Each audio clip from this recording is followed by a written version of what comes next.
Akkam jirtu daawwattoota keenya oduu yeroo kanaaf qabanne isinitti himna. Oduu waliinan Geetoo Lamaayyooti.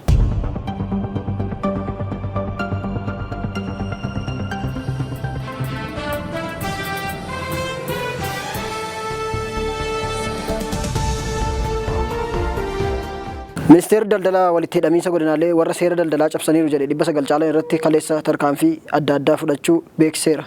Dhaabbilee daldalaa biyya kanaa warra imaammata dinagdee gooroo bahe da'oo godhachuun badii raawwataniiru kan jedhaman irratti kaleessa tarkaanfiin fudhatameera.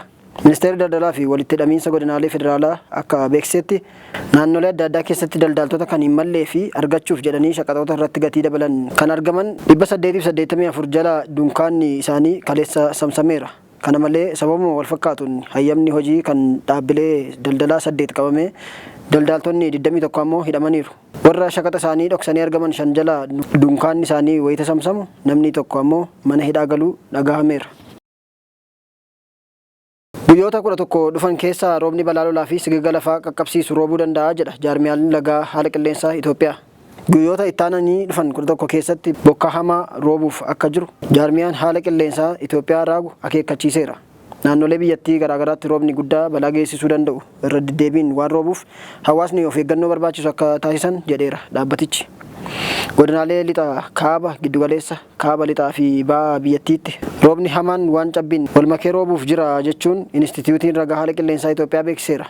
Oromiyaatti godinaalee Wallaggaa Arfan, Bunnoo Beddellee, Iluu Abbaa Booraa, Jimmaa, Shawaa Arfan, Arsii lamaan, Harargee lamaan, magaalaa Finfinnee fi Dirree Dhawaa rooba giddugaleessaa haga guddaa warra argatudha jedhaman keessa jiru. Akka ragaa haala qilleensa jaarmiyaa kanaatti godinaalee Gujii lixaa, Baalee lamaanii fi naannoo Sumaalee godinaalee Siitii, Faafaanii fi Erer rooba salphaa kan argatan ta'u. Godinaalee Kibbaa, Kibba Ba'aa, Kibba lixaa, Bahaa giddugaleessaa fi kaaba bahaa Tigraay akkasumas naannoo Amaaraatti godinaalee kaabaa giddugaleessaa kibba lixa Gondar kaabaa lixaa fi bahaa Goojjam Awwii Wagmaraa naannawaa Baahirdaar godinaalee Walloo naannoo Affaaritti Qilbatii Faantii Awwisii Maahii Haarii fi Gaabbii naannoo Benishaangul Gumuzitti godinaalee Matakkal Asoosaa Maa'oo Koomoo fi Kamaashii naannoo Gaambeellaatti godinaalee Nuweer Anyuwaak Maziyengii fi Itaangii rooba cimaa haga giddugaleessaa kan argatan ta'uu beeksiseera.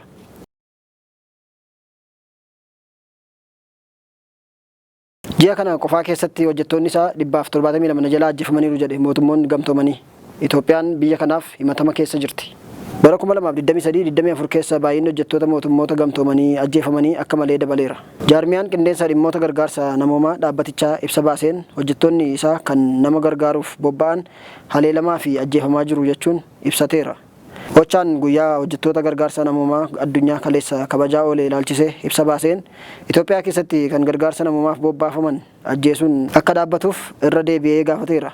Erga baatii amajjii bara kanaatii kan biyya kana keessatti jalaa du'an 8 ga'aniiru.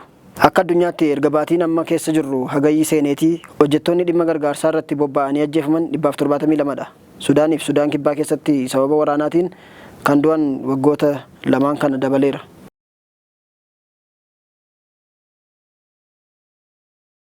Tajaajilli immigireeshinii fi lammummaa Tigraayitti hojii eegale.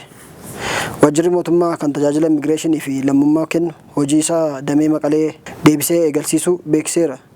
Sababa lola naannichaa keessatti eegalameen waggaa 3f cufamee kan ture dameen Maqalee amma guutummaan guututti hojiitti deebi'eera. Baatii waxabajjii darbe keessa tajaajila haga tokko kennuu kan eegale waajjirichi amma naannoo Tigraay keessa paaspoortii haaraa baafachuu haaromsuu fi kan bade bakka buufachuuf gaaffii jiru deebisuuf tajaajilli oonlaayinii guutuutti eegalameera. Gaaffilee kana hunda marsariitiin kallattiin gucni yoo guutamee gara waajjiraatti galfamellee gaafa beellama qaammeetti namni hundinuu ragaalee barbaachisan qabatanii waajjiratti qaamaan argamuu dirqiidha jedhameera.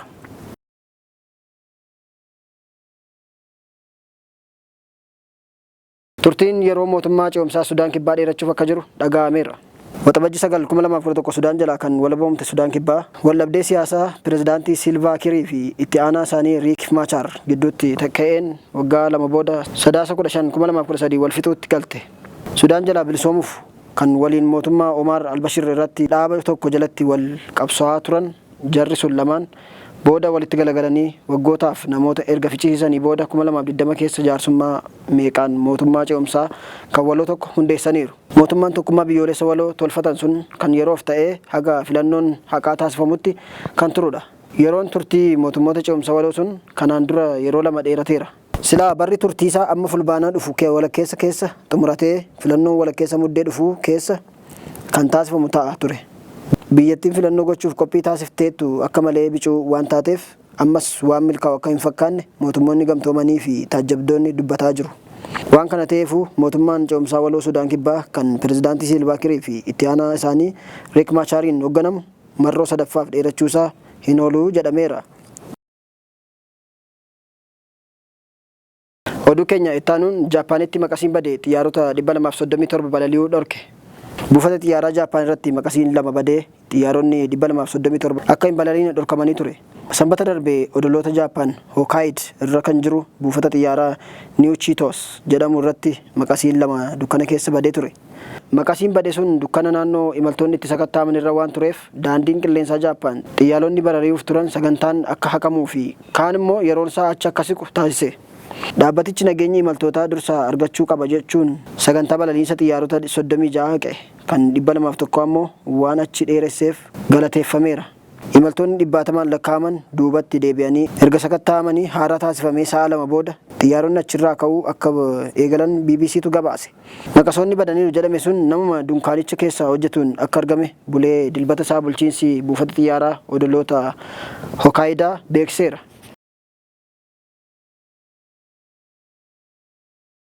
Oduu xumuraatiin Teel Aviv boombiin haleelamte. Israa'el Hamaas wajjin gatteessee mari'achuuf tole jetteetti. Ministeerri Haajaa Alaa Ameerikaa Antoonii Bilinken lola Hamaasiif Israa'el gidduutti amma kan baatii 10 keessa jiru dhaabsisuuf magaalaa guddoo Israa'el Teel Aviv keessa jiru. Wixinee marii araaraa sadarkaa sadaffaan hojiitti hiikamuuf pirezidaantii Joo Baayiden dhiyeessan irratti muummicha ministeeraa Beenjaamin Naataanahuun amansiisuufidha Bilinken gamas kan deemaniif. Wixinee marii kan Qaataarii fi Ijiptiin tumsan kana Hamaas jalqabuma ture kan tole jedhe. Israa'el waan diddeef lafarraa harkifataa tureera. Torbee darbe keessa Joo Baayiden wixinee araaraa isaanii irratti garee lamaan akka fudhatan kan gaafatamu. Inni ammaa kun isa kan dhumaa ta'uu osoo Bilinken gamas hin deemin waajjirri isaanii beeksisee ture. Amma muummichi ministeeraa Naataanahuun tole Hamaas wajjin gatteenyee nagaa buusuuf ni mari'anna jechuu isaanii Bilinken kaleessa Teel Aviv keessatti sabaa himaaleef wayita ibsa kennan beeksisaniiru. Antoonii Bilinken erga magaalaa sana seenanii sa'a tokko booda dhukaan dhohee lubbuu namaa tokko galaafateera. Dameen waraanaa Hamaas kan ta'e Alqaasam Birgeed waan sana anatu raawwate jedhee abbummaa itti fudhateera. Imaammanni fitiinsa jumlaa humna weerartuu Israa'el haga hin dhaabbatanitti duulli bilisummaaf ishee irratti godhamu akka itti fufu beeki jedheeraani. Israa'el hoogganaa dantaa siyaasaa Hamaas Ismaa'eel Haniyee Iraan Teheraan keessatti erga ajjeestee boodadha mariif tole kan jette. Hamaasii fi Iraan gumaa kana numa baanaa jechaa jiru. Ajjeefamuun Haniyee abidda naannichatti qabatee jiru daranuu babal'isuu danda'a kan jedhu sodaa mootummoota gamtoomanii fi Ameerikaati.